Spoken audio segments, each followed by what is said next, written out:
We're here with the 10 most what the f games in history. Starting off with a nice easy one, we're putting Katamari at number 10.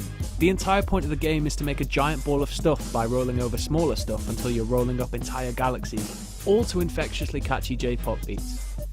You might be thinking, well, that's all well and good, but where's the biblical allegory? And if you are, well, this next one's for you.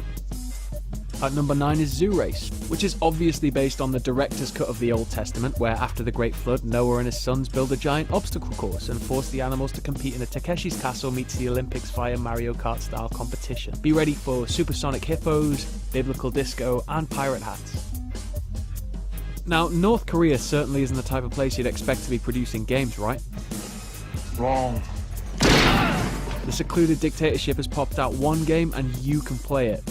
Pyongyang Racer makes you drive around in the North Korean capital whilst kinda telling you off for driving like a capitalist pig. I don't know why we were expecting anything different, but it's like the world's worst day trip. Speaking of bad trips, Space Draft is what you'd get if Atari's Tempest and Geometry Wars went on a road trip to Vegas having just eaten a suitcase full of very hard drugs. There's literally no other way to describe it, you just have to check it out for yourself. Next up is the Typing of the Dead, which takes House of the Dead, that brash Sega arcade shooter we all used to pump our pocket money into on weekends, and makes it so the only way to kill zombies is to quickly type words as they appear on screen. It's a fun way to learn how to touch type, but I can't imagine any of us will be able to transfer the skill to a real life zombie apocalypse, furiously hammering on the keyboard, screaming, "Why won't you die?" We joked about Space Draft being on hard drugs, but in the face of this next one, it looks like a tame milk-sipping grandparent. LSD Dream Simulator is a Japanese-only title for the PS1. It's based on the dream journal of the game's creator, and it's utterly terrifying. There are little stalker people, mismatched worlds, and honest-to-God potato men. It's probably the most accidentally terrifying thing in gaming history. That being said, there are other games out there that just flat-out make no sense. Keyboard Drum Set in Werewolf is a game designed by Cactus, who is one of the guys behind Hotline Miami, so you kinda get the gist of the level of crazy already in the game's DNA. You play as an Eskimo turned werewolf who goes on a murder rampage, and the whole thing is set to proto-digital hardcore Nintendo punk. A full-on assault on the senses, but awesome. It's far from the tame realm of simulators.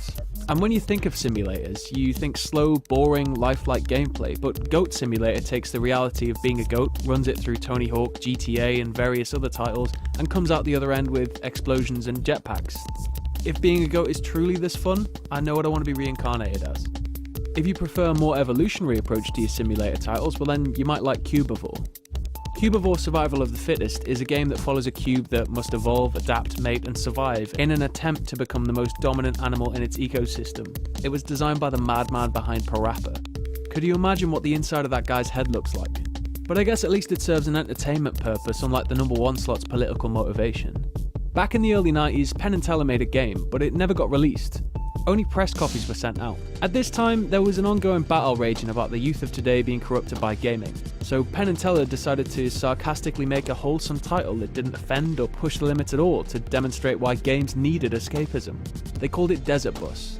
It's a real-time simulator for driving a bus from Tucson, Arizona to Las Vegas, on a completely straight road. It takes 8 hours to complete, and you need to constantly correct the steering for the bus's poor suspension. Have fun.